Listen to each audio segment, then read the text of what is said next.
Hello everyone, welcome to my channel. ഇന്ന് നമ്മൾ ഉണ്ടാക്കുന്നത് ഈസി ആയിട്ട് ഉണ്ടാക്കാൻ പറ്റിയുള്ള ഒരു അടിപൊളി സ്നാക്കിൻ്റെ റെസിപ്പിയാണ്. ഇതിൻ്റെ പേര് ചിക്കൻ പൊട്ടിത്തെറിച്ചതെന്നാണ്. അപ്പോൾ നമ്മൾ നോർമൽ റെസ്റ്റോറൻറ്റ്സിൽ നിന്നൊക്കെ കഴിച്ചിട്ടുണ്ടാവും. ഈ ഒരു സംഭവം നമുക്ക് വീട്ടിൽ എങ്ങനെ ഉണ്ടാക്കിയെടുക്കാൻ നോക്കാം. ഇത് ഉണ്ടാക്കിയെടുക്കാനായിട്ട് ഒരു 30 മിനിറ്റോ അതിൽ താഴെയോ മതിയാവും. അപ്പോൾ നമുക്കിതിങ്ങനെ ഉണ്ടാക്കിയെടുക്കാൻ നോക്കാം. അതിനായിട്ട് ഞാനിവിടെ ആദ്യം തന്നെ ചിക്കൻ്റെ ബ്രസ്റ്റ് പീസ് എടുത്തിട്ടുണ്ട്. അത് വളരെ തിന്നായിട്ടുള്ള സ്ലൈസായിട്ട് കട്ട് ചെയ്ത് വെച്ചിട്ടുണ്ട്. നിങ്ങൾക്ക് കാണാം, നല്ല ഫ്ലാറ്റ് ചെയ്ത പോലെ വളരെ തിന്നായിട്ടുള്ള സ്ലൈസായിട്ട് വേണം നമ്മൾ കട്ട് ചെയ്തെടുക്കാനായിട്ട്.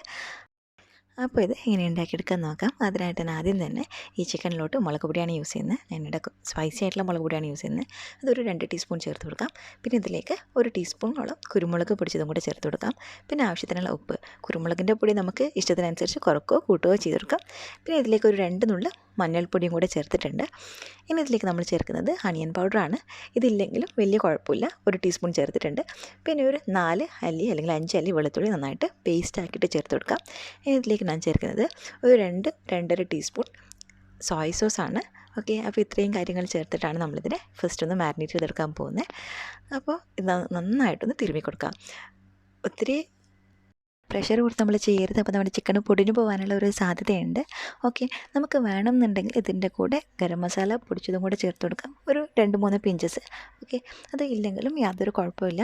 അപ്പോൾ ഇത്രയും കാര്യങ്ങളാണ് നമ്മൾ ഈ ഒരു മാരിനേഷനായിട്ട് നമ്മൾ ഫസ്റ്റ് ചേർത്ത് കൊടുക്കുന്നത്. അപ്പോൾ ചിക്കൻ്റെ എല്ലാ പീസസിനും എത്തുന്ന രീതിയിൽ ഇതിനെ നന്നായിട്ട് കുഴച്ച് വെച്ച് ഒരു 10 മിനിറ്റ് മുതൽ അല്ലെങ്കിൽ ഒരു അരമണിക്കൂർ വരെ നമുക്കിതിനെ മാറ്റി വെക്കാം. ഇതിൽ കൂടുതൽ സമയം നമ്മൾ വെക്കുകയാണെങ്കിൽ യാതൊരു കുഴപ്പമില്ല. ഓക്കെ, ഇനി ഇതിലേക്ക് ഞാനൊരു മുട്ട കൂടി ചേർക്കുകയാണ്. അപ്പോഴാണ് നമ്മുടെ ഇതിന് ശേഷമുള്ള കോട്ടിങ് ഈ ചിക്കൻ്റെ മുകളിലോട്ട് സ്റ്റിക്ക് ചെയ്ത് നിൽക്കാൻ വേണ്ടിയിട്ട് ഹെൽപ്പ് ചെയ്യുക. പിന്നെ ഇതിലേക്ക് ഒരു 2 ടേബിൾ സ്പൂൺ കോൺഫ്ലവർ കൂടെ ചേർത്തിട്ടുണ്ട്. ഇനി നമുക്കിത് നന്നായിട്ടൊന്ന് മിക്സ് ചെയ്ത് കൊടുക്കണം.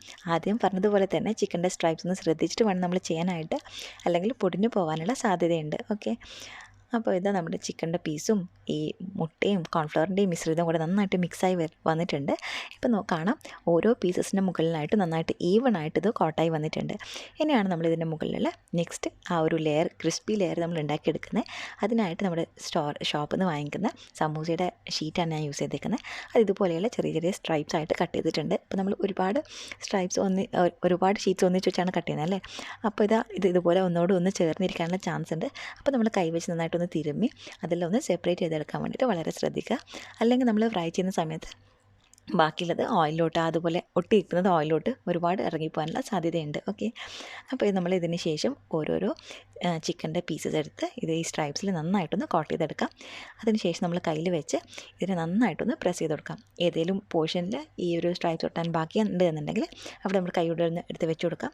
അതിനുശേഷം ഇത് നന്നായിട്ട് പ്രസ് ചെയ്തെടുക്കാം. അപ്പോൾ നമ്മൾ ഒരു പീസ് ഇതുപോലെ റെഡിയാക്കിയിട്ടുണ്ട്. ഇതുപോലെ എല്ലാ പീസും റെഡിയാക്കിയെടുക്കാം. ഇത് നമുക്ക് വേണമെന്നുണ്ടെങ്കിൽ ഇതുപോലെ ബട്ടർ പേപ്പർ വെച്ച് സെപ്പറേറ്റ് ചെയ്ത് ലേസാക്കി ഫ്രീസറിൽ ഏകദേശം 1 മാസം പോലും നമുക്കിതിനെ സൂക്ഷിക്കാൻ പറ്റും. ഓക്കെ, നന്നായിട്ട് എയർ ടൈറ്റായിട്ട് വെച്ചാൽ മതി എന്ന് മാത്രം. അപ്പോൾ ഇതെങ്ങനെയാണ് ഫ്രൈ ചെയ്തെടുക്കുന്നത് നോക്കാം. അതിനായിട്ട് അത്യാവശ്യം ചൂടുള്ള ഓയിൽ വേണം നമ്മളിത് ഫ്രൈ ചെയ്യാനായിട്ട്.